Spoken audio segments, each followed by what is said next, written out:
ಹುಲಿಗಂದಡಿಗ ಅಂತ ನಮ್ಮಲ್ಲಿ ಒಂದು ರೀತಿ ಹಾವು ಇರ್ತದೆ. ಆ ಹಾವು ಕಚ್ಚಿದರೆ ಮೈಗೆಲ್ಲ ಒಂದು ರೀತಿ ಗುಳ್ಳೆ ಆಗ್ತದೆ.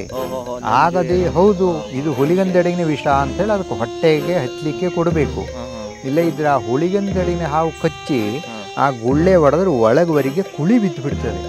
ಕಾಮಿಳೆ, ಹೌದು ಜಾಂಡೀಸ್ ಅಂತ ಹೇಳ್ತಾರೆ. ಕಾಮಾಲೆ, ಆ ಕಾಮಾಲೆ ಕೊಡ್ತೇವೆ.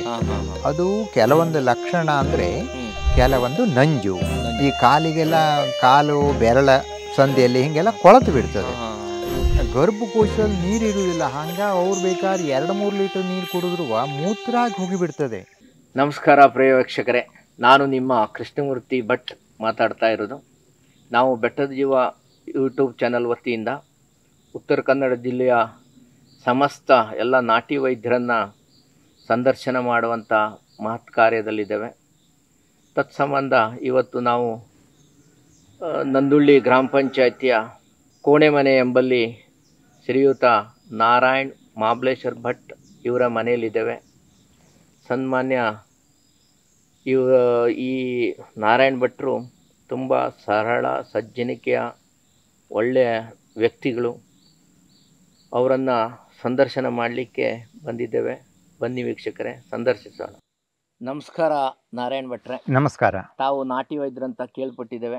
ನಮ್ಮ ಈ ಚಾನಲ್ಗೆ ಸ್ವಾಗತ ಸುಸ್ವಾಗತ. ಮೊದಲನೇದಾಗಿ ತಾವು ನಮ್ಮ ವೀಕ್ಷಕರಿಗಾಗಿ ತಮ್ಮ ಪರಿಚಯವನ್ನು ಮಾಡಿಕೊಡಿ. ಶ್ರೀ ಗುರುಭ್ಯೋ ನಮಃ. ನಮ್ಮ ಮನೆತನದ ಆರಾಧಿತ ದೇವರಾದಂತಹ ಮಹಾಗಣಪತಿಗೆ ನಮಸ್ಕರಿಸುತ್ತಾ, ನಮ್ಮ ಕ್ಷೇತ್ರಾಧೀಶ್ವರಿಯಾದಂತಹ ಚೌಡೇಶ್ವರಿ ಮಹಾತಾಯಿಗೆ ನಮಸ್ಕರಿಸುತ್ತಾ, ಧನ್ವಂತರಿ ಶ್ರೀ ಮಹಾವಿಷ್ಣುವಿಗೆ ನಮಸ್ಕರಿಸುತ್ತಾ, ನಮ್ಮ ಗ್ರಾಮ ದೇವರಾದಂತಹ ಗೋಪಾಲಕೃಷ್ಣನಿಗೆ ನಮಸ್ಕರಿಸುತ್ತಾ, ನಮ್ಮ ಪರಮ ಪೂಜ್ಯ ಗುರುಗಳಾದಂತಹ ಶ್ರೀ ಸೋಂದಾ ಸ್ವರ್ಣವಲ್ಲಿಯ ಗುರುಗಳಿಗೆ ನಮಸ್ಕರಿಸುತ್ತಾ, ಹಾಗೂ ನಮ್ಮ ಮನೆತನದ ಎಲ್ಲ ಹಿರಿಯರಿಗೆ ನಮಸ್ಕರಿಸುತ್ತಾ, ನಾರಾಯಣ್ ಮಹಾಬಲೇಶ್ವರ ಭಟ್ ಬೆಳಖಂಡ್ ಕೋಣೆಮನೆ ಮರಿಯಾನಪಾಲಾದ ನಾನು ತಾವು ಕೇಳಿದ ವಿಷಯಕ್ಕೆ ನನಗೆ ತಿಳಿದ ಮಟ್ಟಿಗೆ ಆದಷ್ಟು ಮಟ್ಟಿಗೆ ತಿಳಿಸಲು ಇಷ್ಟಪಡ್ತಾ ಇದ್ದೇನೆ. ಹೌದು ಭಟ್ರೆ, ಇವಾಗ ತಾವು ತುಂಬ ಕಾಯಿಲೆಗೆ ಔಷಧಿ ಕೊಡ್ತೀರಿ ಅಂತ ಕೇಳ್ಪಟ್ಟಿದ್ದೇನೆ. ಹೌದು, ಕೊಡ್ತೇವೆ. ಆ ರೋಗದ ಲಕ್ಷಣ ಮತ್ತು ಯಾವ್ಯಾವ ಕಾಯಿಲೆಗೆ ತಾವು ಔಷಧಿ ಕೊಡ್ತೀರಿ ಅನ್ನುವಂಥ ನಮ್ಮ ವೀಕ್ಷಕರಿಗೆ ಸವಿಸ್ತಾರವಾಗಿ ಹೇಳಬೇಕು. ಹೌದಾ, ನೋಡುವ, ತಿಳಿದ ಮಟ್ಟಿಗೆ ಹೇಳುವ. ಈಗ ಒಂದು ಚೆವಿ ರೋಗ, ಆ ಚೆವಿ ರೋಗ ಕೆಲವೊಂದು ಸ್ತ್ರೀಯರಿಗೆ 2 ತಿಂಗಳ 3 ತಿಂಗಳ ಆಗಿ ಗರ್ಭಪತನ ಆಗಿಬಿಡ್ತದೆ. ಗರ್ಭಪತನ, ಹೌದು. ಇನ್ನು ಕೆಲವು ಮಂದಿಗೆ ಮುಟ್ಟಾದಾಗ ಅತಿಯಾಗದ ಹೊಟ್ಟೆ ನೋವು ಬರ್ತದೆ. ಹೌದು. ಇನ್ನು ಕೆಲವು ಮಂದಿಗೆ ಮುಟ್ಟಾದ ನಂತರ ಒಂದು 6-7 ದಿವಸವರೆಗೂ ರಕ್ತಸ್ರಾವ ಇರ್ತದೆ. ಅದು ರಕ್ತಚವಿ ಅಂತ ಹೇಳಿಸ್ಕೊಳ್ತದೆ. ಹೌದು. ಆದರೆ ಇದಕ್ಕೆಲ್ಲ ನಾವು ಅವರು ಕೇಳಿಕೊಂಡು ಅದರಾದಂತಹ ಔಷಧವನ್ನು ಕೊಡ್ತೇವೆ. ಅದಕ್ಕೆ ಕೆಲವು ಮಟ್ಟಿಗೆ ನಮ್ಮ ಹಳ್ಳಿ ಔಷಧಿ ಪಥ್ಯ ಇರ್ತದೆ. ಹೌದು, ಔಷಧಿಯಷ್ಟೇ ಪಥ್ಯನೂ ಕೆಲಸ ಮಾಡ್ತದೆ ಅಂತ ನಮ್ಮ ಹಳೆಯವ್ರ ಶಾಸ್ತ್ರ. ಅದು ಆಕಳ ಹಾಲುವನ್ನು ಅವರ ಆದ ಒಂದು ಆ ರೋಗದ ಲಕ್ಷಣ ಮತ್ತು ರೋಗ ಎಷ್ಟರ ಮಟ್ಟಿಗೆ ಅವರಿಗೆ ಆಗದೆ, ಒಂದು ಚೆವಿ, ಆ ಚೆವಿ ಅವರಿಗೆ ಎಷ್ಟರ ಮಟ್ಟಿಗಿದೆ ಅಂತ ಹೇಳಿ ಅವ್ರ ಹತ್ರನೇ ನಾವು ಕೇಳಿ ಅದನ್ನೆಲ್ಲ ಗುರುತಿಸಿಕೊಂಡು ಆಯಾ ರೋಗಕ್ಕೆ ಸರಿಯಾಗಿ ಆವ ಪಥ್ಯದ ಔಷಧಿಯನ್ನು ನಾವು ಕೊಡ್ತೇವೆ. ಹೌದು, ಪಥ್ಯ ಮಾಡ್ಲಿಕ್ಕೆ ಹೇಳ್ತೇವೆ. ಹೌದು, ಬೇಡ ಅಂತ ಹೇಳಿ ಹೇಳ್ತೇವೆ. ಇನ್ನು ಕೆಲವೊಂದು ಸ್ತ್ರೀಯರ ಮಲೆ ಸುತ್ತು, ಆ ಮಲೆ ಸುತ್ತು ಬಹಳ ಅಪಾಯಕಾರಿ ರೋಗ. ಅದು ಹೆಣ್ಮಕ್ಳಿಗೆ ತುಂಬಾ ಹೌದು, ಅಪಾಯಕಾರಿ ರೋಗ. ಅದು ಬಗ್ಲಿಕ್ಕೆ, ಹಿಂಗೆ ನೆಟ್ಟ ಕೂತ್ಕೊಳ್ಳಿಕ್ಕೆ ಆಗುದಿಲ್ಲ, ಯಾವುದೇ ಕೆಲಸ ಮಾಡ್ಲಿಕ್ಕೆ ಆಗುದಿಲ್ಲ, ಅಷ್ಟು ನೋವು ಬರ್ತದೆ, ಭಾರಿ ನೋವು ಅದು. ಹೌದು. ಅದಕ್ಕೆ ನಾವು ಮಂತ್ರದಿಂದ ಜಾಡೆ ಹಾಕುವುದು. ಅಂದ್ರೆ ಅದೊಂದು ರೀತಿ ಸೊಪ್ಪಿರ್ತದೆ, ಆ ಸೊಪ್ಪನ್ನು ತಂದು ಆ ಮಂತ್ರದಿಂದ ಜಾಡೆ ಹಾಕುವುದು. ಮಂತ್ರ ಮುಖಾಂತರ ತಾವು ಹೌದು, ಅದನ್ನ ಪರಿಣಾಮ ತುಂಡೆ ಅಂತ ಹೇಳ್ತಾರೆ. ತುಂಡೆ ಅಂತ ಹೇಳ್ತಾರೆ. ಹೌದು. ಅದರಿಂದ ಅದು ನೋವೆಲ್ಲ ಅಷ್ಟಕ್ಕೆ ಕಡಿಮೆ ಆಗ್ತಾ ಬರ್ತದೆ. ನಾವು ಮತ್ತೆ ಅವರಿಗೆ ಹಚ್ಚಲಿಕ್ಕೆ ಔಷಧಿ ಕೊಡ್ತೇವೆ. ಹೌದು, ಹೌದು. ಆ ಹಚ್ಚುವ ಔಷಧಿ ಅಂದ್ರೆ ನೋವು ತೆಗೆಯುವುದು. ಮತ್ತೆ ಅದರಲ್ಲಿ ಈಗ ಒಂದು ರೀತಿಯ ನಂಜು ಉಳಿತದೆ. ಆ ನಂಜನ್ನೆಲ್ಲ ಆ ಔಷಧಿ ತೆಗೆದು ಬಿಡ್ತದೆ, ದೂರ ಮಾಡ್ತದೆ. ಅದರಿಂದ ಅವರಿಗೆ ಪರಿಣಾಮ ಆಗ್ತಾ ಬರ್ತದೆ ಅದು. ಹೌದು. ಇನ್ನು ಮಕ್ಕಳ ಚೆವಿ ಒಂದು ರೀತಿ ಕೆಂಪಾಗಿ ಆನಂತರ ಸಣ್ಣ ಸಣ್ಣ ಹೊಗಳಿ ಹೊಳ್ತದೆ. ಅದು ಚಿಕ್ಕ ಮಕ್ಕಳಿಗೆ ಬರೋದು. ಸಾಮಾನ್ಯ ಹುಟ್ಟಿದಿಂದ 15 ದಿವಸನೊಳಗೆ ಕೆಲವು ಮಕ್ಕಳಿಗೆ ಬರ್ತದೆ. ಅದಕ್ಕೆ ನಾವು ಹೊಟ್ಟೆಗೆ ಹಾಕುವುದು, ನೀರು ಹಾಕದೇ ಇದ್ದ ತಾಜಾ ಹಾಲಿನಲ್ಲಿ ಒಂದು ಸ್ವಲ್ಪ ಹೊಟ್ಟೆಗೆ ಹಾಕುವುದು ಮಗುಗೆ. ಅಂದ್ರೆ ಮಗುಗೆಲ್ಲ ಏನಿರ್ತದೆ, ನಮ್ಮಲ್ಲಿ ಜಪದ ಹುಟ್ಟು ಅಂತ ವಾಡಿಕೆ, ಇಷ್ಟೇ ಸಣ್ಣ ಹುಟ್ಟಿ ಚಮಚ ಇರ್ತದೆ. ಅದು ಆ ಚಮಚದಲ್ಲಿ ಎಲ್ಲಾ ಬೇರು ಹಿಂಗೆ ಎರಡೆರಡೇ ಸುತ್ತು ತಳಿಯೋದು, ಜಾಸ್ತಿ ಬೇಕಾಗುದಿಲ್ಲ. ಹೌದು, ಎರಡೆರಡೇ ಸುತ್ತು ತಳೆದು ಹಾಲಿನಲ್ಲೇ ತಳಿಯೋದು. ಸ್ವಲ್ಪ ಹಾಲಿಗೆ ಹಾಕಿ ಆ ಮಕ್ಕಳಿಗೆ ಕುಡಿಸಿ ಬಿಟ್ರೆ ಆಯ್ತು. ಹೌದು. ಆ ನಂತರ ಹಾಲಿನಲ್ಲಿಯೇ ತೇದು, ಅದು ಬಿಸಿ ಮಾಡೋದು ಬೇಡ, ಏನ್ ಬೇಡ, ಅವರಿಗೆ ಹಚ್ಚಿ ಬಿಟ್ರೆ ಆಯ್ತು. ಮೈಗೆಲ್ಲ ಲೇಪನ ಮಾಡಬೇಕು. ಹೌದು, ಮಗುಗೆ ಲೇಪನ ಮಾಡಿದ್ರೆ ಆಯ್ತು. ಅದರಿಂದ ಆ ರೋಗ ವಾಸಿ ಆಗ್ತದೆ. ಹೌದು. ಅಲ್ಲ ಭಟ್ರೆ, ಇವಾಗ ಅಕಸ್ಮಾತ್ ಈಗ ವೀಕ್ಷಕರಿಗೆ ಗೊತ್ತೇ ಆಗ್ಲಿಲ್ಲ, ಅದು ಕಾಯಿಲೆ ಮೀರ್ತು, ಆ ಮಕ್ಕಳ ಪರಿಸ್ಥಿತಿ ಏನಾಗಬಹುದು? ಮಕ್ಕಳ ಪರಿಸ್ಥಿತಿ ಅಂದ್ರೆ ಮೈಯೆಲ್ಲ ಒಂದು ರೀತಿ ಸಣ್ಣ ಕಜ್ಜಿ ಆದಂಗಾಗಿ ಒಡೆದು ಬಿಡ್ತದೆ. ಎಲ್ಲ ಸಣ್ಣ ಸಣ್ಣ ಗುಳ್ಳೆ ಎದ್ದು ಅದನ್ನು ಹೊಡಿತದೆ. ಮೈಯೆಲ್ಲ ಅದು ನೋಡ್ಲಿಕ್ಕೆ ಆಗುದಿಲ್ಲ, ಆ ರೀತಿ ಆಗಿಬಿಡ್ತದೆ. ಆ ಮಗುಗೆ ಜೀವಕ್ಕೆ ಅಪಾಯ. ಜೀವಕ್ಕೆ ಅಪಾಯವೇ. ಅದಕ್ಕಿಂತ ಔಷಧಿ ಮಾಡಿಬಿಟ್ರೆ ಅದೆಲ್ಲ ಆರಾಮಾಗಿಬಿಡ್ತದೆ. ಎಷ್ಟು ದಿವಸದಲ್ಲಿ ಕಮ್ಮಿ ಆಗ್ಬೋದು? ಅದು ಸಾಮಾನ್ಯ ಒಂದು ಹೆಚ್ಚು ಜೋರಾದ್ರೆ 1 ವಾರ ಬೇಕು. ಇಲ್ಲದ್ರೆ 3-4 ಸಲ ಆ ಹುಗುಳೆಲ್ಲ ಕಪ್ಪಾಗಿ ಎಲ್ಲ ಶಾಬೀತಾಗಿಬಿಡ್ತದೆ. ಹುಗುಳು ಕೂತ್ಕೊಂಡು ಆರಾಮಾಗಿ ಬಿಡ್ತದೆ. ಮತ್ತು ಮಕ್ಕಳು ಆ ಚೆವಿ ರೋಗ ಆದ್ರೆ ಬಹಳ ಕಿರಿಕಿರಿ ಮಾಡ್ತಾರೆ, ಅಳುವುದು. ಹೌದು. ಆ ರೋಗ ಏನು ಕಮ್ಮಿ ಆಯ್ತು, ಮಕ್ಕಳ ಅಳುವುದು ಎಲ್ಲ ಕಮ್ಮಿ ಆಗಿಬಿಡ್ತದೆ. ಅದೇ ಗುರುತ. ನೋವಾಗ್ತದೆ. ಹೌದು. ಯಾಕೆ ಕೆಲವರಿಗೆ ಹೇಳಿಕ್ಕೆ ಬರೋದಿಲ್ವಲ್ಲಿ. ಆಗ ಅವ್ರಿಗೆ ಈ ರೀತಿ ಆಯಿತು, ಈ ರೀತಿ ಅವರು ಅಳುವುದು ಕಮ್ಮಿ ಮಾಡಿಬಿಟ್ರೆ ನೋವು ಅದೆಲ್ಲ ಕಮ್ಮಿ ಆಯಿತು ಅಂತ ಆಯಿತು. ಹೌದು. ಮತ್ತೆ ಮುಂದೆ ನಾವು ಕೆಲವೊಂದು ಈಗ ಹಾವು ಕಚ್ಚಿದ್ದು ಕೊಡ್ತೇವೆ. ಹೌದು. ಹಾವು ಕಚ್ಚಿದ್ದು ಹಾಗೆ ಜಾಡೇನೂ ಹಾಕಬೇಕು, ಹೊಟ್ಟೆಗೆ ಕೊಡಬೇಕು, ಹಚ್ಚಲಿಕ್ಕೆ ಕೊಡಬೇಕು. ಹೌದು, ಹಚ್ಚಲಿಕ್ಕೂ ಕೊಡ್ತೇವೆ. ಯಾಕೆ ಇದು ಎರಡೇ ಬೆರಳಿನಲ್ಲಿ, ಇದು ಮೇಲಿಂದ ಕೆಳಮುಖನಾಯಿ ಬಿಸಿ ಮಾಡಿ ತಂಡು ಮಾಡಿ ಆ ಔಷಧಿ ಹಚ್ಚಬೇಕಾಗ್ತದೆ. ಹೌದು, ಮೇಲಿನಿಂದ ಕೆಳಮುಖನಾಗಿ ಹಚ್ಚಬೇಕು. ಹೌದು, ನಮ್ಮ ಹಳೆಯವ್ರ ಶಾಸ್ತ್ರ ಅಷ್ಟಾದ್ರೆ ಆ ವಿಷ ಇಳಿದು ಹೋಗ್ತದೆ. ಹೌದು. ಕಚ್ಚಿದ ಜಾಗದಲ್ಲಿ ಒಂದೇ ಅಲ್ಲ, ಮೇಲಿಂದ ಇಡೀ. ಹೌದು, ಮೇಲಿಂದ ಅಂದ್ರೆ ಕಚ್ಚಿದ ಜಾಗಿಂತ ಸ್ವಲ್ಪ 1-4 ಇಂಚ್ ಮೇಲಿನಿಂದ ಕಡೆ ಕೆಳಗೆ ಹಚ್ತೇವೆ. ಆ ನಂತರ ಅದರಲ್ಲೂ ಹುಲಿಗಂದಡಿಗ ಅಂತ ನಮ್ಮಲ್ಲಿ ಒಂದು ರೀತಿ ಹಾವಿರ್ತದೆ. ಆ ಹಾವು ಕಚ್ಚಿದರೆ ಮೈಗೆಲ್ಲ ಒಂದು ರೀತಿ ಗುಳ್ಳೆ ಆಗ್ತದೆ. ಆಗದೆ ಹೌದು, ಇದು ಹುಲಿಗಂದಡಿಗಿನ ವಿಷ ಅಂತ ಹೇಳಿ ಅದಕ್ಕೆ ಹೊಟ್ಟೆಗೆ ಹಚ್ಚಲಿಕ್ಕೆ ಕೊಡಬೇಕು. ಇಲ್ಲ ಇದ್ರೆ ಆ ಹುಲಿಗಂದಡಿಗಿನ ಹಾವು ಕಚ್ಚಿ ಆ ಗುಳ್ಳೆ ಹೊಡೆದ್ರೆ ಒಳಗವರೆಗೆ ಕುಳಿ ಬಿದ್ದು ಬಿಡ್ತದೆ. ಅಷ್ಟು ಹೊಲಸದು. ಹೌದು, ಕೊಳಿತಾ ಬರ್ತದೆ. ಹೌದು, ಆ ರೀತಿ ಆಗ್ತದೆ. ನೀವು ಎಲ್ಲ ಇದು ಹಾವು ಕಚ್ಚಿದ್ರು ಎಲ್ಲ ಔಷಧಿನೂ ಕೊಡ್ತೀರಿ? ಹೌದು. ಇಲ್ಲ, ಸರ್ಪ ಕಚ್ಚಿದ್ರೆ ನಾವು ಕೊಡುದಿಲ್ಲ. ನಮ್ಮ ತಂದೆಯವರು ಕೊಡ್ತಿದ್ರು. ಸರ್ಪ ಕಚ್ಚಿದ್ದಕ್ಕೆ ನಾನು ಕೊಡುವುದಿಲ್ಲ. ಹೌದು. ಯಾಕೆ ಕೇರಿ ಅದು ಮಾರಣಂತೆಗೆ ಆಗೋದ್ರಿಂದ ಕೆಲವು 1.5 ಗಳಿಗೆ 2 ಗಳಿಗೆ ಹಿಂಗೆ ಗಳಿಗೆ ಲೆಕ್ಕ ಇರ್ತದೆ. ಹಾಗಾಗಿ ಅದು ನಮ್ಮ ತಂದೆಯವರು ಕೊಡ್ತಿದ್ರು. ಅವರೆಲ್ಲ ಬಹಳ ಅನುಷ್ಠಾನಿಕರಾಗಿದ್ರು. ಹೌದು, ನಮ್ಮ ತಂದೆಯವರು, ನಮ್ಮ ಅಜ್ಜ, ಹೀಗೆಲ್ಲ ಅವರೆಲ್ಲ ಅದನ್ನು ಕಡಿಮೆ ಮಾಡೋ ಶಕ್ತಿ ಇದ್ದವರು. ನಾವು ಸರ್ಪ ಕಚ್ಚಿದ್ದನ್ನು ಹಂಗಾಗಿ ಆ ಕೇಸೆ ಹಚ್ಚಿಕೊಳ್ಳೋದಿಲ್ಲ. ಬೇರೆ ಎಲ್ಲ ಕಚ್ಚಿದ್ರು ಕೊಡ್ತೇವೆ. ಮತ್ತೆ ನಾವು ಕಾಮಿಳೆ, ಹೌದು, ಜಾಂಡೀಸ್ ಅಂತ ಹೇಳ್ತಾರೆ, ಕಾಮಾಲೆ, ಆ ಕಾಮಾಲೆ ಕೊಡ್ತೇವೆ. ಅದು ಕೆಲವೊಂದು ಲಕ್ಷಣ ಅಂದ್ರೆ ನಾವ್ ಹಿಂಗ್ ಉಗುರು ಮುಟ್ಟಿದಾಗ ಇಲ್ಲಿ ಹಳದಿ ಕಲರ್ ಬರ್ತದೆ. ನಮ್ಗೆ ಹಿಂಗ್ ಕೆಂಪದೆ ನೋಡಿ, ಇಲ್ಲಿ ಹಳದಿ ಕಲರ್ ಬರ್ತದೆ. ಆ ನಂತರ ಕೆಲವು ಮಂದಿಗೆ ಮೈಯೆಲ್ಲ ಸ್ವಲ್ಪ ನರ್ಮಾಗಿ ಮುಖದಲ್ಲಿ ರಕ್ತ ಇರುವುದಿಲ್ಲ, ಒಂದು ರೀತಿ ಬಿಳಿ ಪೌಡರ್ ಪೌಡರ್ ಹಚ್ಕೊಂಡಂಗೆ ಆ ರೀತಿ ಚಹರೆ ಕಾಣ್ತದೆ. ಹೌದು, ಕಣ್ಣು ಹಳದಿ ಆಗ್ತದೆ. ಹೌದು. ಆದ್ರಿಂದ ನಾವು ಈ ರೀತಿ ಕಾಂಬಳೆ ಕೆಲವು ತುಂಬಾ ವಿಧ ಇದೆ. ನಮ್ಮಲ್ಲಿ ಸಾಮಾನ್ಯ 4 ವಿಧ ನಮಗ್ ಕಾಣ್ತದೆ. ಹೌದು, 4 ವಿಧಕ್ಕೂ ಒಂದ್ ಸ್ವಲ್ಪ ಹೆಚ್ಚು ಕಡಿಮೆ ಆಗ್ಬಿಟ್ರೆ, ದುಬ್ಬು ಕಾಂಬಳೆ ಆದ್ರೆ ಆ ನೀರು ರಕ್ತದಿಂದ ಕಡಿಮೆ ಆಗಲಿಕ್ಕೆ ಔಷಧಿ ಕೊಟ್ರೆ ಆಯ್ತು. ಇನ್ನು ತಾರಕಾಂಬಳೆ ಅಂದ್ರೆ ಒಣಕಾಂಬಳೆ ಅಂತ ನಮ್ಮಲ್ಲಾಗ್ತದೆ. ಮನುಷ್ಯ ತೀರಾ ಬಾರೀಕಾಗಿ ಬಿಡ್ತಾನೆ. ಹೌದು, ಅದು ಒಣಕಾಂಬಳೆ, ತಾರಕಾಂಬಳೆ ಅಂತಾನು ಹೇಳ್ತಾರೆ ಅದಕ್ಕೆ ಅದರದಾದ ಔಷಧಿ ಕೊಟ್ಟು ಇದು ಮಾಡಿದ್ರೆ ಅವರಿಗೆ ಹಸುವೆ ಎಲ್ಲ ಆಗಲಿ ಕಾಣುತ್ತದೆ. ಕಾಂಬಳೆಯಲ್ಲಿ 2 ವಿಧ ಆಗ್ತದೆ ಕಾಮಾಲಿಯಲ್ಲಿ. ಒಂದು ಅತಿಯಾದ ನಿದ್ರೆ, ಒಂದು ನಿದ್ರೆ ಬರುವುದೇ ಇಲ್ಲ. ನಿದ್ರೆ ತುಂಬಾ ನಿದ್ರೆ ಬರ್ತದೆ. ಹಾಂಗಿಲ್ಲ, ಅದು 2ಕ್ಕೂ ಒಂದೇ ಔಷಧಿ ಕೆಲಸ ಕೊಡ್ತದೆ. ಎಲ್ಲಿ ಪಿತ್ತ ಶುದ್ಧ ಆಯ್ತೋ, ಪಿತ್ತ ಶುದ್ಧ ಆದ್ರೆ ಕಾಮಾಲೆ ತಾನಾಗಿ ಕಡಿಮೆ ಆಗ್ತಾ ಬರ್ತದೆ. ಹೌದು, ಪಿತ್ತ ಕೆಟ್ಟು ಕಾಮಾಲೆ ಆಗೋದು. ಹೌದು, ಆ ರೀತಿ ಆಗ್ತದೆ. ಹೌದು. ಇನ್ನು ಕೆಲವೊಂದು ಸರ್ಪ್ ಸುತ್ತು. ಸರ್ಪ್ ಸುತ್ತು ಸಾಮಾನ್ಯ ಎಲ್ಲೇ ಆಗಲಿ ಮೊದಲು ಒಳಗ ನೋವಿರ್ತದೆ, ಆ ನಂತರ ಚರ್ಮದ ಒಳಗಡೆ ನೋವು. ಅಂದ್ರೆ ಸರ್ಪ್ ಸುತ್ತು ಹುಟ್ಟುವುದೇ ಚರ್ಮದ ಒಳಗಡೆ ಕರಳಿಗೆ, ಎಲುವನ್ನು ಬಿಡುವುದರಿಂದ ಕರಳಿಗೆ ಬಂದು ಆ ನಂತರ ಚರ್ಮ ಕೆಂಪಾಗ್ತದೆ. ಸಾಮಾನ್ಯ 100ಕ್ಕೆ 90ರಷ್ಟು ಇದೇ ಲಕ್ಷಣ ಆಗ್ತದೆ. ಕೆಲವರಿಗೆ ಅಕಸ್ಮಾತ್ ರಾತ್ರಿ ಬೆಳಗಿನದೊಳಗೂ ಗುಳ್ಳೆ ಏಳ್ಬಹುದು, ಹಂಗಲ್ಲ.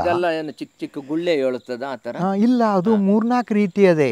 ಬಿಳಿ ಸರ್ಪ್ ಸುತ್ತು, ಕಪ್ಪು ಸರ್ಪ್ ಸುತ್ತು, ಇಷ್ಟು ದೊಡ್ಡ ಗುಳ್ಳೆನೆ ಆಗಿಬಿಡ್ತದೆ. ಈ ತರದ್ದು ಸುಟ್ಟು ಗುಳ್ಳೆ ಹಂಗೆ, ಅದು ಒಂದು ಸರ್ಪ್ ಸುತ್ತೇ. ಅದು ಹಿಂಗೆ 3-4 ರೀತಿ ಸರ್ಪ್ ಸುತ್ತ ಆಗ್ತದೆ. ಯಾವುದೇ ಆದ್ರೂ ಸಾಮಾನ್ಯ ಫಸ್ಟ್ ಅದು ಒಳಗೆ ಕರುಳು ಎಲುವಿನ ಹತ್ರ ಹುಟ್ಟೋದು, ಆ ನಂತರ ನರ ಚರ್ಮದ ಹೊರಗಡೆ ಕೆಂಪಾಗ್ತದೆ. ಕೆಂಪಾದ ನಂತರ ಸಣ್ಣ ಸಣ್ಣ ಗುಳ್ಳೆ ಎಲ್ಲಿ ಕಣಕಿ ಬಿಡ್ತದೆ. ಬಾಕಿ ನಂಜಿನಿದಾದ್ರೆ ತುರಿಕೆ ಬರ್ತದೆ. ಚರ್ಮ ರೋಗದ್ದಾದ್ರೆ ತುರಿಕೆ ಬರ್ತದೆ. ಸರ್ಪ ಸುತ್ತಾದ್ರೆ ಈ ನಮಗೆ ಸುಟ್ಟರೆಷ್ಟು ಉರಿ ಆಗ್ತದೆಯೋ ಈ ಬೆಂಕಿಯಲ್ಲಿ, ಆ ಸುಟ್ಟಷ್ಟೇ ಉರಿ ಮತ್ತು ಬಹಳ ನೋವು, ಅಷ್ಟು ವೇದನೆ ಆಗ್ತದೆ. ಕೆಲವೊಂದ್ಸಲ ಕೈಗೆಲ್ಲ ಆಗ್ಬಿಡ್ತದೆ, ಕೈ ಎತ್ತಲಿಕ್ಕೆ ಬರುವುದಿಲ್ಲ. ಅದು ನರಕ್ಕೂ ಹಿಡಿತದೆ ಸರ್ಪ ಸುತ್ತು. ಹೌದು, ತಲೆಗಾದ್ರೆ ಕಣ್ಣಿಗೆ ಪೆಟ್ಟು ಕೊಡ್ತದೆ. ಹೌದು, ಇಲ್ಲ, ಕಣ್ಣು ತಾನಾಗೆ ಕಣ್ಣ ನರಕ್ಕೆಲ್ಲ ಅದು ಪೆಟ್ಟು ಕೊಟ್ಟು, ಹಾಗೆ ಇದ್ರೆ ಕಣ್ಣು ಕಾಣಿಸಿದ್ದಂಗೆ ಆದ ಕೇಸು ನನಗೆ ಸಿಕ್ಕದೆ. ಹೌದು, ಆ ರೀತಿ ಆಗ್ತದೆ. ಸರ್ಪ ಸುತ್ತು ಅದೊಂದು ಭಾರಿ ಕಾಯಿಲೆ ಅಂತ ಹೇಳ್ಬಹುದು. ಹೌದು, ಹಂಗೇಳಿ ಅದಕ್ಕೆ ಪಥ್ಯ ಬೇಕು. ಹೌದು ಹೌದು, ಪಥ್ಯ ಮಾಡಬೇಕು. ಪಥ್ಯದ ವಿನ ಸರ್ಪ ಸುತ್ತು ಕೇಳುವುದಿಲ್ಲ. ನಾವು ಎಷ್ಟೇ ಹೊಟ್ಟೆ ಕೊಡ್ಲಿ, ಹಚ್ಚಲಿಕ್ಕೆ ಕೊಡ್ಲಿ, ಸರ್ಪ ಸುತ್ತಿಗೆ ಪಥ್ಯ ಅವಶ್ಯ ಬೇಕು. ನನ್ನ ಅನುಭವದಂತೆ ಪಥ್ಯ ಅವಶ್ಯ ಬೇಕು ಅಂತ ಹೇಳ್ತೇನೆ. ಪಥ್ಯ ಬೇಕು. ಹೌದು, ಸಾಮಾನ್ಯವಾಗಿ ಪಥ್ಯ ಬೇಕೇ ಬೇಕು. ಹೌದು, ಆ ರೀತಿ ಆಗ್ತದೆ. ಹೌದು. ಇನ್ನು ಕೆಲವೊಂದು ನಂಜು. ಆ ನಂತರ ಒಬ್ಬೊಬ್ಬರಿಗೆ ಎಕ್ಕದಮ್ ಕೈ ಸೆಳು ಬರ್ತದೆ. ಅದಕ್ಕೆಲ್ಲ ನಾವು ತುಂಡೆ ಮತ್ತು ಒಂದು ರೀತಿ ಚೀಟಿಯನ್ನು ಕೊರಳಿಗೆ ಕಟ್ತೇವೆ.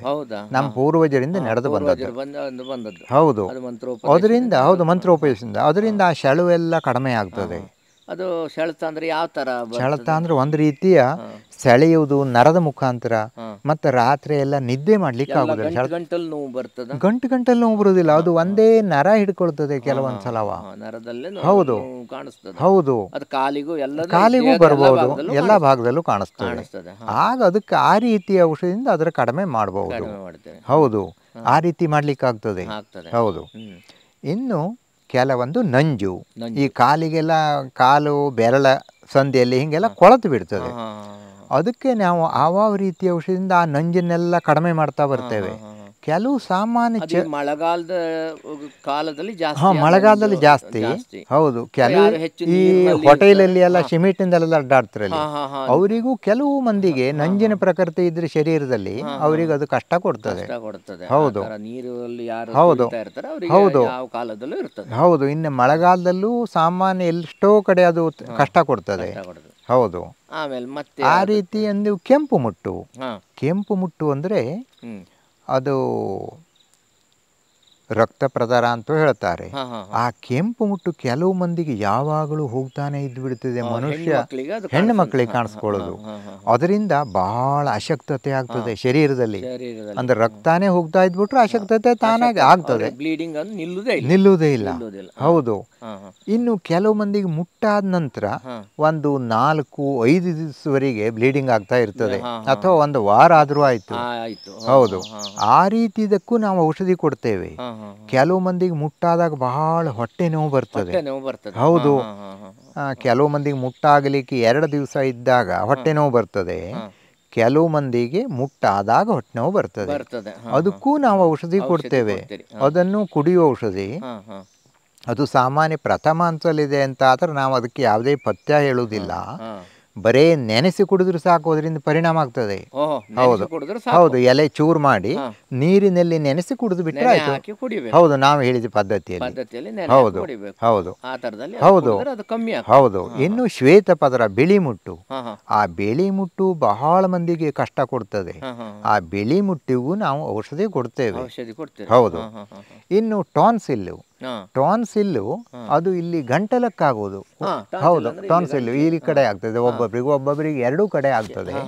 ಅದು ಹೀಗೆ ನಾವು ಮುಟ್ಟಿ ನೋಡಿದ್ರೆ ಇಷ್ಟಷ್ಟು ಸಣ್ಣದು ಅನ್ನೊಂದು ಸಣ್ಣ ಗೋಳೆ ತರ ಇರ್ತದೆ. ಹೌದು ಹೌದು, ಕಾಣಿಸ್ತದೆ. ಅದಕ್ಕೆ ನಾವು ಹಚ್ಚು ಔಷಧಿನೂ ಕೊಡ್ತೇವೆ, ಹೊಟ್ಟೆಗೂ ಔಷಧಿ ಕೊಡ್ತೇವೆ. ಹೌದು, ಅದು ಕೆಲವು ಮಂದಿಗೆ ಹೆಚ್ಚು ಜೋರಾಯಿತು ಅಂದ್ರೆ ನಾವು ಎಂಜಲು ನುಂಗುವುದು ಅಂತ ಹೇಳ್ತೀವಿ. ಆಹಾರ ತಿನ್ನುವುದು ಕಡೆಗೆ ಎಂಜಲು ನುಂಗುವಾಗಲೇ ಅದು ಕಷ್ಟ ಕೊಡ್ತದೆ. ಹೌದು. ಮತ್ತೆ ಬಾಯಲ್ಲಿ ಒಂದು ಕಿರಿ ನೇಲಿಗೆ ಅಂತ ಉಳಿತದೆ. ಆ ಕಿರಿ ನೇಲಿಗೆ ಕೆಳಗೆ ದೊಡ್ಡ ನೇಲಿಗೆ ತಾಗಿದಾಗ ಒಂದು ರೀತಿ ಕೆಮ್ಮು, ಗಂಟಲು ತುರಿಕೆ, ನಾನಾ ನಮೂನಿ ತೊಂದರೆ ಆಗ್ತದೆ. ಅದು ಎಲ್ಲ ಆ ಔಷಧದಿಂದ, ಈ ಟಾನ್ಸಿಲ್ ಔಷಧದಿಂದ ಕಡಿಮೆ ಆಗ್ತದೆ. ಹೌದು. ಭಟ್ರೆ, ಇವಾಗ ಮತ್ತೆ ಯಾವ ಕಾಯಿಲೆಗೆ ತಾವು ಕೊಡ್ತೀವಿ? ನಾವು ಈ ಗರ್ಭಿಣಿ ಸ್ತ್ರೀಯರಿಗೆ ಗರ್ಭಕೋಶದಲ್ಲಿ ನೀರು ಇರುವುದಿಲ್ಲ, ಹಂಗಾಗಿ ಅವ್ರು ಬೇಕಾದ್ರೆ 2-3 ಲೀಟರ್ ನೀರು ಕುಡಿದ್ರು ಮೂತ್ರ ಆಗಿ ಹೋಗಿಬಿಡ್ತದೆ. ಗರ್ಭಕೋಶದಲ್ಲಿ ನೀರಿರುವುದಿಲ್ಲ. ಅದು ಆ ಶಿಶುವಿಗೆ ಅದರಿಂದ ಭಾರಿ ಅಪಾಯ ಆಗ್ತದೆ. ಹಾಗಾಗಿ ನಾವು ಔಷಧಿಯಿಂದಾನೇ ಅಲ್ಲಿ ಎಷ್ಟು ಪ್ರಮಾಣ ನೀರಿರಬೇಕು ಅಷ್ಟು ಪ್ರಮಾಣ ನೀರು ಇರುವಂಗೆ ನಾವು ಔಷಧಿ ಕೊಡ್ತೇವೆ. ಹೌದು ಹೌದು, ಕೊಡ್ತೇವೆ. ಅವರಿಗೆ ಒಂದ್ ವೇಳೆ ನೀರು ಕಡಿಮೆ ಅಂತ ಹೇಳಿದ್ರು ನಾವು ಸರಿಯಾಗಿ ನೀರಿರುವಂಗೆ ಅದಕ್ಕೆ ಔಷಧಿ ಕೊಡ್ತೇವೆ. ಆ ಬೇರನ್ನು ಅವರು ದಿವಸ ತೇದು ತಕೊಂಡ್ರೆ ಆಯ್ತು, ನಾವು ಕೊಟ್ಟು ಬೇರನ್ನು. ಹೌದು, ಅವರೇ ತೇದು ತಗೊಂಡು ಕುಡಿಬೇಕು. ಅದು ಸಾಧನೆ. 15 ದಿವಸ, ತಿಂಗಳು, ಹಿಂಗೆ ಅವರಿಗೆ ಬೇರೆಯವರು ತೆಗೆದುಕೊಟ್ರು ನಡೀತದೆ. ಅಂತೂ ಆ ಬೇರಿನ ಔಷಧಿಯನ್ನ, ತೇದಂತ ಔಷಧಿಯನ್ನ ಅವರು ಬಳಸಬೇಕು, ಅವರೇ ಬಳಸಬೇಕು. ಹೌದು. ಆ ನಂತರ ಕೆಲವು ಗರ್ಭಿಣಿ ಸ್ತ್ರೀಯರಿಗೆ 1 ರಿಂದ 3 ತಿಂಗಳು ಅಥವಾ 3 ರಿಂದ 5 ತಿಂಗಳು ಹಿಂಗೆ ವಾಂತಿ ಆಗ್ತದೆ. ವಾಂತಿ ಅಂದ್ರೆ ಎಂತ ನೀರು ಕುಡಿದ್ರು ವಾಂತಿನೇ ಅವರಿಗೆ. ಹೌದು, ವಾಂತಿ ನಿಲ್ಲುವುದಿಲ್ಲ. 5 ತಿಂಗಳು. ಹೌದು, 1 ತಿಂಗಳದಿಂದ 3 ತಿಂಗಳು, 3 ತಿಂಗಳದಿಂದ 5 ತಿಂಗಳು. ಹೌದು, ಆ ರೀತಿ ಆಗ್ತದೆ. ಅದು ಅವರಿಗೆ ಅಂದ್ರೆ ಕಾಯಂ ವಾಂತಿ ಆಗಿಬಿಟ್ರೆ ಬಹಳ ಕಷ್ಟವೇ, ಕಷ್ಟ. ಹೌದು, ಶಕ್ತಿ ಇರುವುದಿಲ್ಲ. ಹಾಗಾಗಿ ಅದಕ್ಕೆ ನಾವು ಒಂದು 2-3 ಜಾತಿಯ ಬೇರನ್ನ ಕೊಡ್ತೇವೆ, ಬೇರು ಅಥವಾ ಕಾಂಡ. ಅದನ್ನು ಅವರಿಗೆ ಹಾಲಿನಲ್ಲಿ, ಆಕಳ ಹಾಲು ಇಲ್ಲದೇಗಿದ್ದವರು 2 ಸಲ ಅಕ್ಕಿ ತೊಳೆದ ನೀರನ್ನು ಚೆಲ್ಲಬೇಕು. ಅದಕ್ಕೆ ಅಕ್ಕಚ್ಚು ಅಂತ ಹೇಳ್ತಾರೆ. 3ನೇ ಸಲ ಅಕ್ಕಿ ತೊಳೆದ ನೀರು ಅದಕ್ಕೆ ಕಡಿಯಾಕಚ್ಚು ಅಂತ ಹೇಳ್ತಾರೆ. ಆ ಕಡಿಯಾಕಚ್ಚಿನಲ್ಲಿಯೇ ತೇದು ನಾವು ಹೇಳಿದ ಪ್ರಮಾಣದಲ್ಲಿ ಕೊಟ್ರಾಯ್ತು. ಹೌದು, ಹೌದು, ಅವರೇ ಅವರು ಅಥವಾ ಅವರ ತಾಯಿಯೋ ಅಥವಾ ಯಾರೇ ಇರಲಿ, ಬೇರೆಯವರು ತೆಗೆದುಕೊಟ್ರು ನಡೀತದೆ. ನಾವು ಹೇಳಿದ ಪ್ರಮಾಣದಲ್ಲಿ, ನಾವು ಹೇಳಿದಷ್ಟು ಟೈಮ್ ಅವ್ರಿಗೆ ಕೊಡ್ತಾ ಬಂದ್ರೆ ಆಯ್ತು.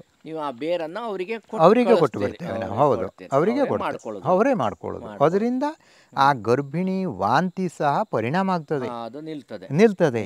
ಹೌದು. ಆಮೇಲೆ ಮತ್ತೆ ನಾವು ಸಾಮಾನ್ಯ ಕೆಲವು ನಾವು ಫೋನ್ ಮಾಡ್ಲಿಕ್ಕೆ ಹೇಳ್ತೇವೆ. ಫೋನ್ ಮಾಡಿದಾಗ ನಾವು ಸಾಮಾನ್ಯ ಈ ರೋಗಕ್ಕೆ ಇದನ್ನು ಕೊಟ್ಟರೆ ಸರಿ ಬರ್ತದೆ, ಆ ರೀತಿಯಲ್ಲಿ ಕೊಡ್ತಾ ಬರೋದು.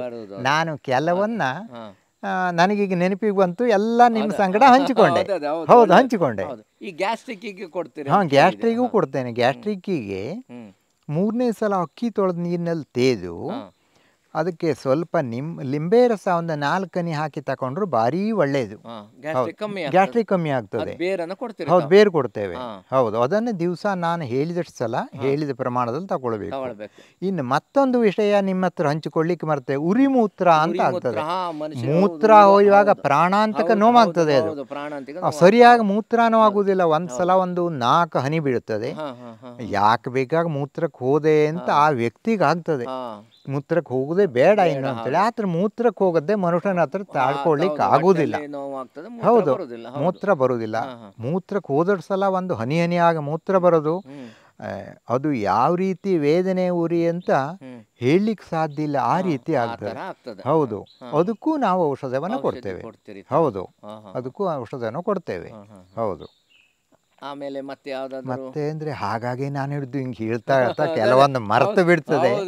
ಹಾಗಾಗಿ ನಾವು ಫೋನ್ ಮಾಡಿ ಅಂತ ಹೇಳ್ತೇವೆ, ನೋಡುವ ನಾವು ಔಷಧಿ ಕೊಡ್ಲಾಗ್ತದೇನೋ ಅಂತ ನೋಡ್ತೇವೆ, ಒಂದ್ಸಲ ನಮಗೆ ಫೋನ್ ಮಾಡಿ ಅಂತ ಹೇಳ್ತೇವೆ. ಹೌದು ಹೌದು ಹೌದು ಹೇಳ್ತೇವೆ ನಾವು. ಹೌದು, ಹೀಗೆ ಮಾಡಿ ಅಥವಾ ಇಲ್ಲೇ ಬನ್ನಿ, ಹೀಗೆ ನಾವು ಔಷಧಿ ಕೊಡ್ತೇವೆ ಅಂತ ಹೇಳ್ತೇವೆ ನಾವು. ಹೌದು. ಭಟ್ರೆ, ಇವಾಗ ಇದಕ್ಕೆ ಈ ಔಷಧಿ ನೀವೆಲ್ಲ ಈ ನಾಟಿ ಔಷಧಿ ಎಲ್ಲ ಕೊಟ್ರಲ್ವಾ, ಅದಕ್ಕೆ ಪಥ್ಯ ಅಂತ ಹೌದು, ನಿಕ್ಕಿ ಮಾಡ್ಲೇಬೇಕು. ಈ ಪಥ್ಯ ಮುಖಾಂತರ ತಾವು ಕಮ್ಮಿ ಆಗ್ತದೆ. ಹೌದು ಜಾಸ್ತಿ ಹೌದು. ನಮ್ಮಲ್ಲಿ ಆಯುಷ್ಯ ಅರ್ಧ, ಆರೈಕೆ ಅರ್ಧ ಅಂತ ಹೇಳ್ತಾರೆ. ಆಯುಷ್ಯ ಅರ್ಧ, ಆರೈಕೆ ಅರ್ಧ. ಹೌದು, ಆರೈಕೆ ಮಾಡ್ಕೊಳ್ಳೋದು. ಹೌದು. ಆ ತರದಲ್ಲಿ ಯಾವ್ಯಾವ ತರ ಪಥ್ಯ ಮಾಡಬೇಕು ಅಂದ್ರೆ ಯಾವ್ಯಾವ ತರ ಮಾಡಬೇಕು? ಹೌದು, ಕೆಲವೊಂದು ಈಗ ಒಬ್ಬರಿಗೆ ಉಷ್ಣ ಆದರೆ ಆಗೋದಿಲ್ಲ, ಅವರು ಸಾಮಾನ್ಯತಃ ಉಷ್ಣದ ಪದಾರ್ಥ ಆದಷ್ಟು ಕಡಿಮೆ ಮಾಡಬೇಕು. ನಾವು ಕೊಡುವಾಗಲೂ ಅವರಿಗೆ ಉಷ್ಣ ಆಗದ ರೀತಿಯಲ್ಲಿ ಔಷಧಿ ಕೊಡ್ತೇವೆ. ಹೌದು ಹೌದು.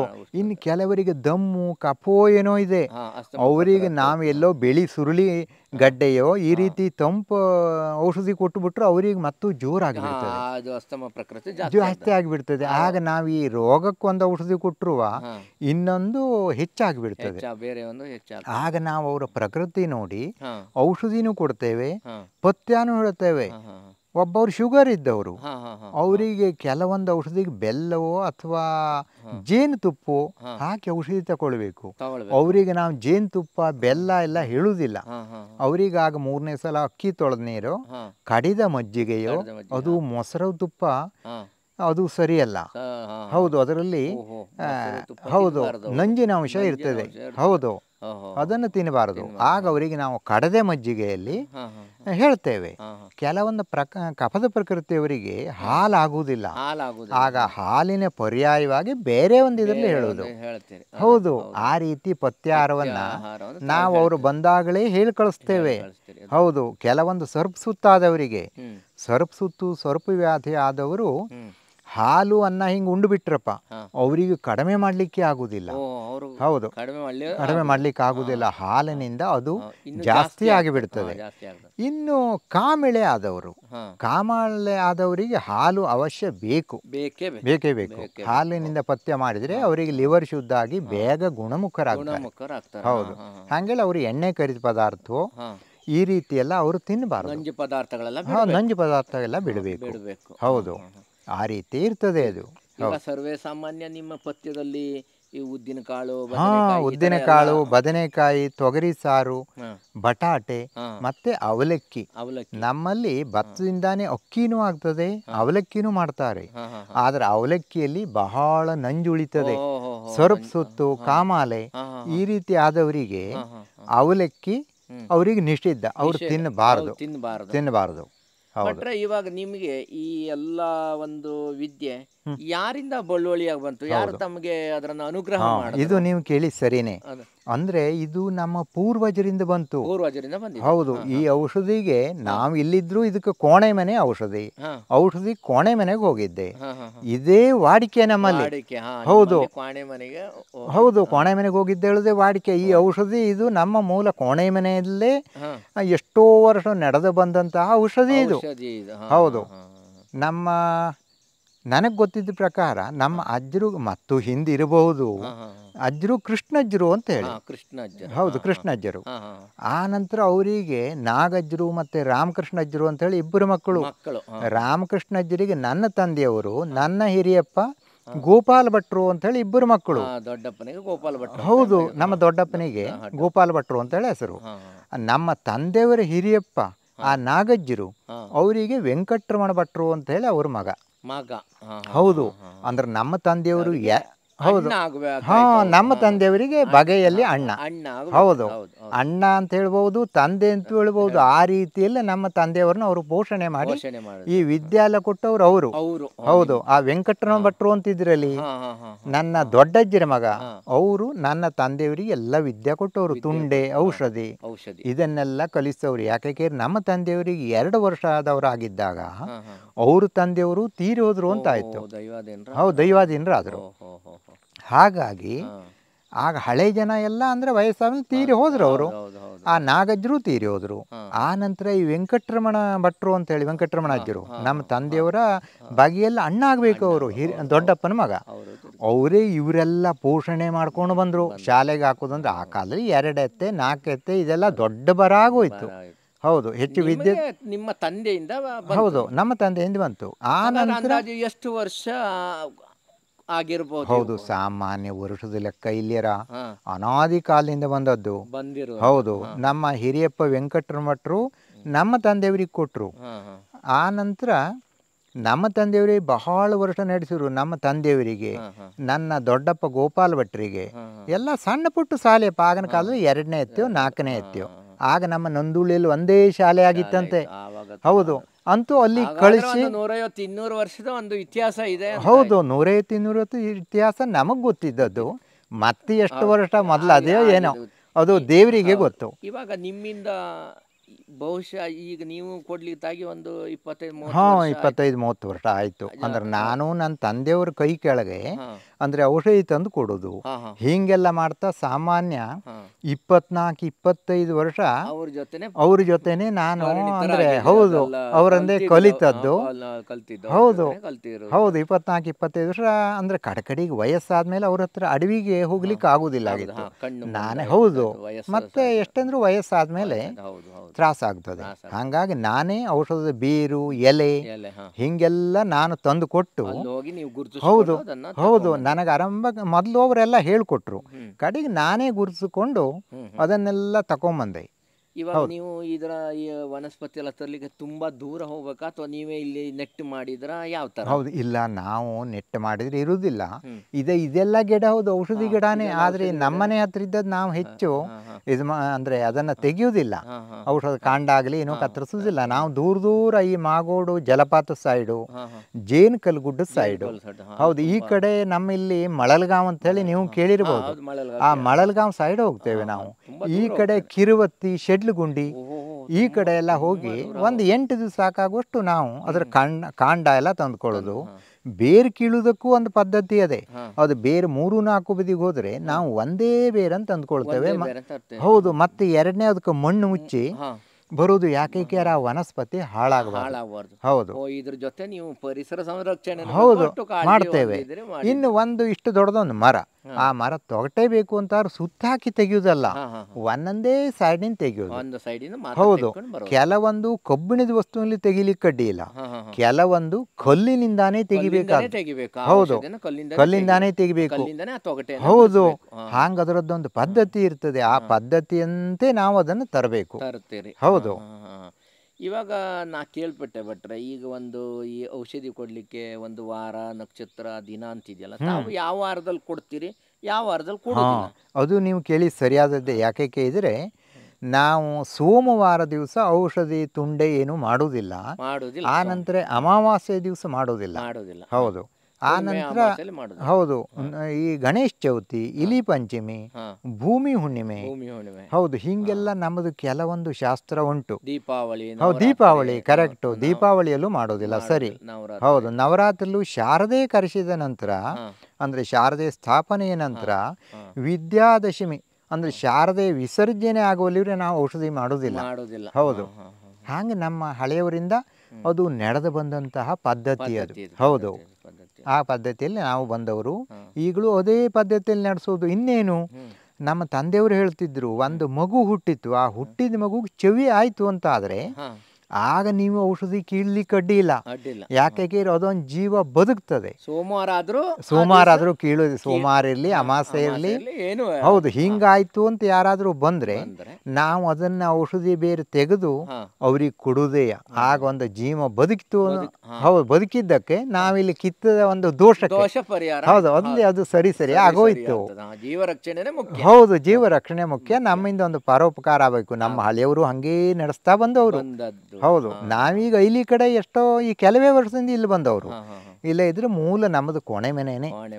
ಹೌದು, ಅಲ್ಲಿದ್ದದ್ದೇ, ಅಲ್ಲೇ ನಮ್ಮ ಔಷಧಿ ಹುಟ್ಟಿದ್ದು ಸಹ ಅಲ್ಲೇ. ಹೌದು, ಬಹಳ ಕಾಲದಿಂದ ಇತಿಹಾಸ ಇದೆ. ಕೊಡುವುದಿಲ್ಲ, ಕೊಡ್ತೇವೆ.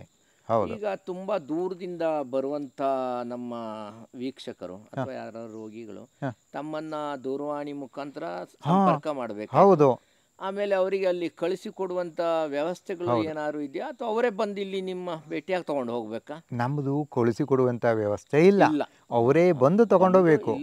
ಅವರು ಫೋನಿನ ಮೂಲಕ ನಮಗೆ ಸಂಪರ್ಕ ಮಾಡಿ ಆ ನಂತರ ನಾವು ಅವರ ಅಂದ್ರೆ ಅಲ್ಲಿಯ ಒಂದು ರೋಗ ಲಕ್ಷಣ ಅವರಿಗೆ ಆದದ್ದು ಇದನ್ನೆಲ್ಲ ಕೇಳ್ಕೊಂಡು ಇಲ್ಲಿ ಔಷಧಿಯನ್ನು ತಯಾರಿ ಇಡ್ತೇವೆ.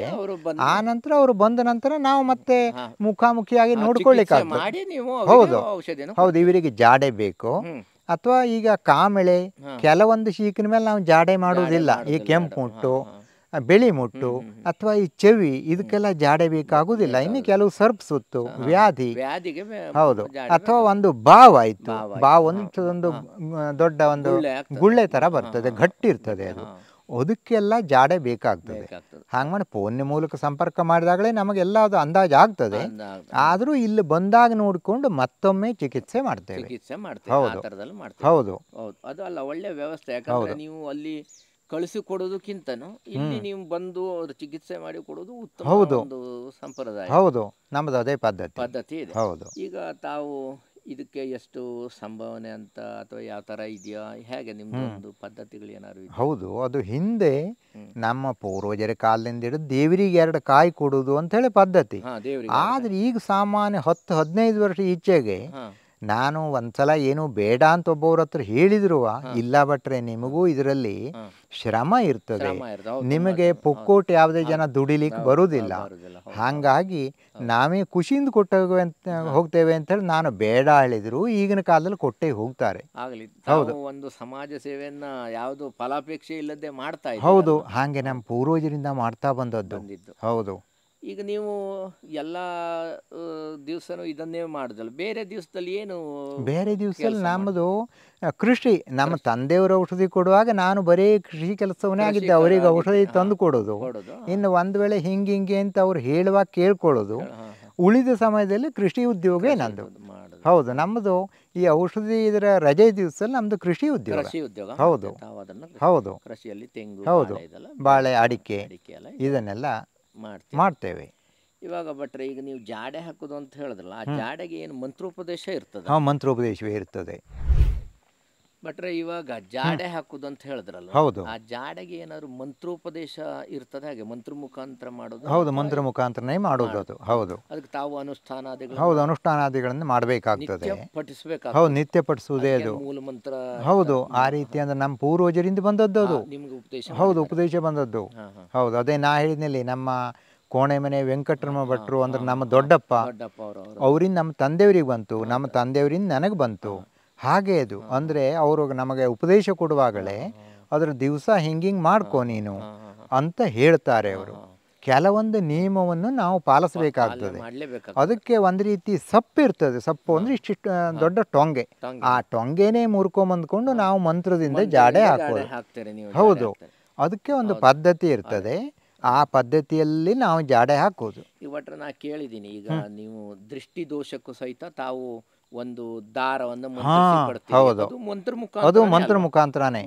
ಹೌದು, ದೃಷ್ಟಿ ದಾರ ಕಟ್ಟುವುದು ಮಕ್ಕಳಿಗೆ, ದೊಡ್ಡವರಿಗೆ, ಎಲ್ಲರಿಗೂ ಬರ್ತದೆ. ಅದು ಬಹಳ ಉಪಯೋಗಕಾರಿ ಆಗ್ತದೆ, ಬಹಳ ಉಪಯೋಗಕಾರಿ. ಹೌದು ಭಟ್ರೆ, ಇವಾಗ ನಿಮ್ಮಲ್ಲಿ ಔಷಧಿ ತಗೊಂಡು ಹೋದ್ರಲ್ವಾ, ಎಷ್ಟು ದಿವಸ ಅಂತರದಲ್ಲಿ ಅವರು ಮತ್ತೆ ಬರಬೇಕು ಅಥವಾ ಬೇಡ, ಬರುದು ಬೇಡ? ಎಷ್ಟು ದಿವಸ ಎಲ್ಲ ಕಾಯಿಲೆಗೂ? ಅದು ಕೆಲವೊಂದು ಇದಿರ್ತದೆ.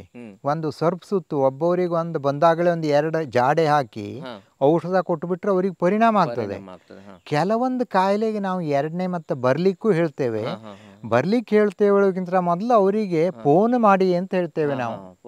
ಫೋನ್ ಮುಖಾಂತರ ಏನಾಯ್ತು ಅಂತ ನಮಗೆ ತಿಳಿಸಿ, ಹೌದು ಕೆಲವು ಪರಿಣಾಮ ಆಗ್ತಾ ಬಂದು ಬಿಡ್ತಪ್ಪ, ಆಗ ನೀವು ಮತ್ತೆ ತಿರುಗುದು ಬೇಡ, ಇದೇ ಔಷಧಿ ಮಾಡಿ ಪರಿಣಾಮ ಆಗ್ತದೆ ಅಂತ ಹೇಳ್ತೇವೆ. ಅದು ಪರಿಣಾಮ ಆಗ್ತದೆ. ಒಟ್ಟು ಅರ್ಥದಲ್ಲಿ ತಾವು 1-2 ಸಲ ಅಂತೂ ತಮ್ಮಲ್ಲಿ ಬಂದು ಹೌದು ಬೇಕು. ಹೌದು. ಇನ್ನು ಕೆಲವೊಂದಪ್ಪ ಸಾಮಾನ್ಯ ಒಂದು 0.5% ಕಡಿಮೆ ಆಯಿತು, 0.5% ಉಳೀತು ಅಂತ ಹೇಳಿದರೆ ಮತ್ತೆ 2ನೇ ಬನ್ನಿ ಅಂತ ಹೇಳ್ತೇವೆ ನಾವು. ತಗೊಂಡು ಹೋಗ್ಬೇಕು. ಹೌದು, ತಗೊಂಡು ಹೋಗಬೇಕು. ಆ ಥರ ನಮ್ಮ ಪದ್ಧತಿ. ಇವಾಗ ನಾವು ಭಟ್ರೆ ನಿಮ್ಮ ಮನೆಗೆ ನಿಮ್ಮ ಊರಿಗೆ ಬರ್ತಾನೆ ತುಂಬ ಗ್ರಾಮಸ್ಥರಲ್ಲ ಇಲ್ಲಿ ನಿಮ್ಮ ನೊಂದುಳ್ಳಿ ಗ್ರಾಮದಲ್ಲಿ ಹಾಗೂ ಈ ಕೋಣೆ ಮನೆಗೆ ಬರ್ತಾ ತುಂಬ ಗ್ರಾಮಸ್ಥರು ಸಿಕ್ಕಿದ್ರು. ನಿಮ್ಮ ಊರು ಗ್ರಾಮಸ್ಥರು, ಹಿರಿಕಿರಿಯ ಗ್ರಾಮಸ್ಥರು ಎಲ್ಲವರು ತಮ್ಮ ಬಗ್ಗೆ ತುಂಬ ಒಳ್ಳೊಳ್ಳೆ ವಿಚಾರಗಳನ್ನು ಸಹಿತ ಅವರು ಹಂಚಿಕೊಂಡ್ರು. ಹಾಗೆ ಇಲ್ಲಿಂದ ಔಷಧಿ ತಗೊಂಡು ಹೋಗ್ತಾ ಇರುವಂಥ ಒಂದು ಇವರನ್ನು ಸಹಿತ ನಾವು ಭೇಟಿಯಾದವಾಗ ಅವರು ಒಳ್ಳೊಳ್ಳೆ ವಿಚಾರ ಹಂಚ್ಕೊಂಡ್ರು. ಅದರಲ್ಲಿ 1-2 ಅಂಶವನ್ನು ಹೇಳಿದ್ರು ಅವರು. ಯಾರೋ ಒಬ್ಬರಿಗೆ ಹೀಗೆ ಅವರು ಕೂತ್ಕೊಂಡಿದ್ದವಾಗ ಒಮ್ಮೆಲೆ ಮಾತಾಡ್ತಿದ್ದ ಗಂಟ್ಲು ಬಂದಾಗೋಯ್ತಂತೆ, ಮಾತು ಬಂದಾಗೋಯ್ತಂತೆ. ಆವಾಗ ತಾವು ಹೋಗಿ ಅದನ್ನು ಪರೀಕ್ಷೆ ಮಾಡಿ ತಕ್ಷಣದಲ್ಲಿ ವ್ಯವಸ್ಥೆ ಮಾಡಿದ್ರಂತೆ, ಔಷಧಿ ಕೊಟ್ರಂತೆ. ಹೇಗೆ ಅದು ಯಾವ ಥರ ಪರೀಕ್ಷೆ ಮಾಡಿದ್ರು? ಅದು ಪರೀಕ್ಷೆ ಅಂದರೆ ಆ ನಾಲಿಗೆ ಹೊರಡಿದ್ರೆ ಅದು ಸ್ವಲ್ಪ ನರದ ದೋಷ ಆಯಿತು. ನಮ್ಮಲ್ಲಿ ಗಾಳಿ ಅಂತ ಹೇಳ್ತೇವೆ. ಹೌದು, ಆ ನರದ ದೋಷ ಆಯಿತು ಅಂದರೆ ಪಾರ್ಶ್ವವಾಯು. ಅದಕ್ಕೇನು ಕೇಳಿದ್ರೆ ನಾವು ಕೆಲವೊಂದು ಪರೀಕ್ಷೆ ಮಾಡಿ ಅದಕ್ಕೊಂದು ಚೀಟಿ ಅಂದ್ರೆ ತಾಯತವನ್ನು ಬರೆದು ಕೊರಳಿಗೆ ಕಟ್ಟೋದು, ಆ ನಂತರ ಜಾಡೆ ಹಾಕೋದು. ಅದರಿಂದ ಎಷ್ಟೋ ಮಂದಿಗೆ ಆರಾಮ ಆಗದೆ. ಹೌದು ಹೌದು ಹೌದು. ಅದು ನೇಲಿಗೆ ಸರಿಯುವುದು ಅಂತ ಹೇಳ್ತೇವೆ ನಾವು, ಕೆಳಗಡೆ ಸರಿದು ಬಿಡ್ತದೆ, ಸಟ್ನೆ ಮಾತು ಬಂದೇ ಆಗಿಬಿಡ್ತದೆ. ಹೌದು ಹೌದು ಹೌದು. ಆಮೇಲೆ ಮತ್ತೊಬ್ರು ಅಕ್ಕ ಹೆಣ್ಮಕ್ಳು ಸಿಕ್ಕಿದ್ರು, ಅವರಿಗೂ ಸಹಿತ ತುಂಬಾ ಸೀರಿಯಸ್ ಆಗಿ ತುಂಬಾ ದೊಡ್ಡ ದೊಡ್ಡ ಆಸ್ಪತ್ರೆಗೆ ಹೋಗಿ ಅವರು ಎಲ್ಲೋ ಆಗದ್ದೇ ತಾವಿದ್ದಲ್ಲಿ ಬಂದು ತಲೆಯಲ್ಲಿ ಏನೋ ತುಂಬಾ ತೊಂದರೆ ಆಗ್ತಿತ್ತಂತೆ. ಆಮೇಲೆ ತಾವು ಅದು ಏನೋ ಸರ್ಪ ಸುತ್ತು ಅಂತೇಳಿ ಗ್ರಹಿಸ್ಬಿಟ್ಟು ಅದಕ್ಕೆ ಔಷಧಿ ಮಾಡಿದ್ರಿ ಅಂತ ಹೇಳಿದ್ರು.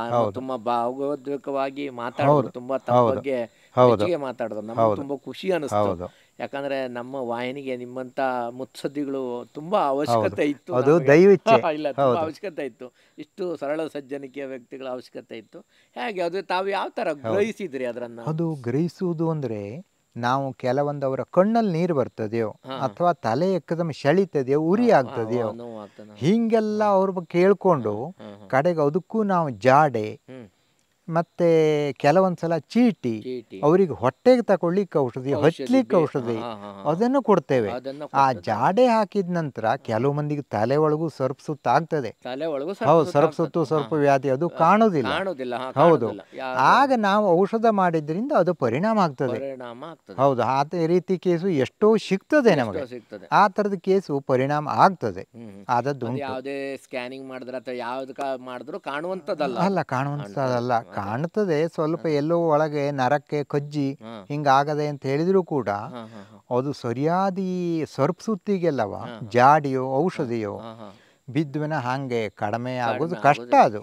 ಹೌದು ಭಟ್ರೆ, ಇವಾಗ ತಾವು ತುಂಬಾ ವರ್ಷದಿಂದ ಕೊಡ್ತಾ ಇದ್ದೀರಲ್ವಾ, ಇವರಿಗೆ ಎಷ್ಟು ಜನ ಅಂದಾಜು ತಮ್ಮಲ್ಲಿ ಬಂದು ಗುಣಮುಖರಾಗಿ ಹೋಗಿರಬಹುದು? ಅದು ನಮ್ದು ಯಾವುದೇ ಒಂದು ಬಂದವ್ರ ಹತ್ರ ಸಹಿ ತಕೊಳ್ಳೋದು ಅಥವಾ ಯಾವುದೇ ರೀತಿ ಪದ್ಧತಿ ಇಲ್ಲ. ನಾವು ಅನಾದಿ ಪದ್ಧತಿಯಲ್ಲೇ ಔಷಧಿ ಇದರಲ್ಲಿ ಬರೆದಿಟ್ಟು ಇಲ್ಲ, ಆ ಪದ್ಧತಿ ಇಲ್ಲ. ನಾವು ಬಂದಂಗ ಔಷಧಿ ಮಾಡೋದು ಕಳಿಸೋದು.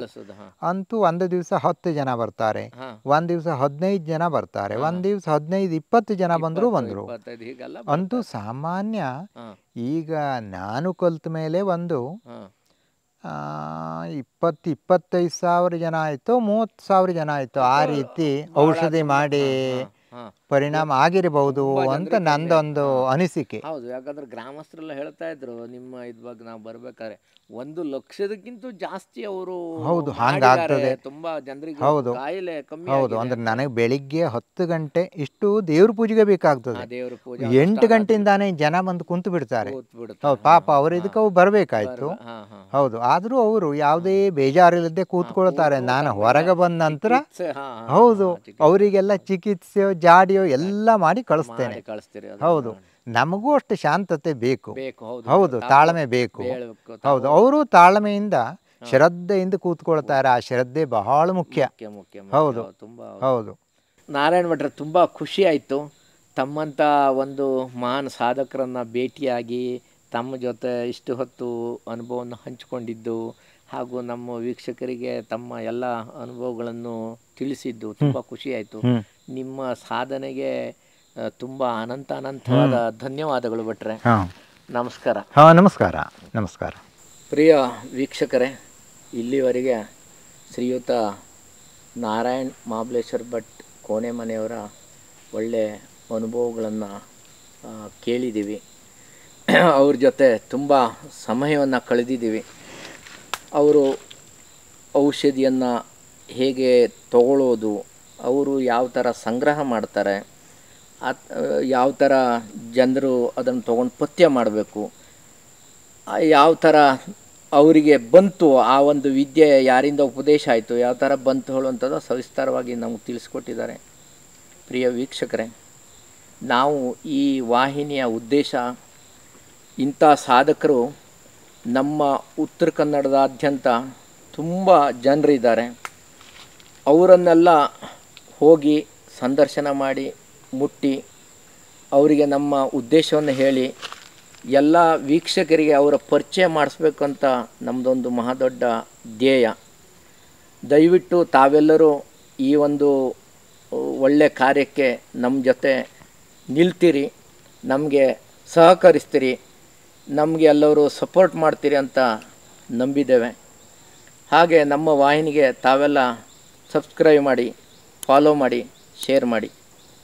ಧನ್ಯವಾದ.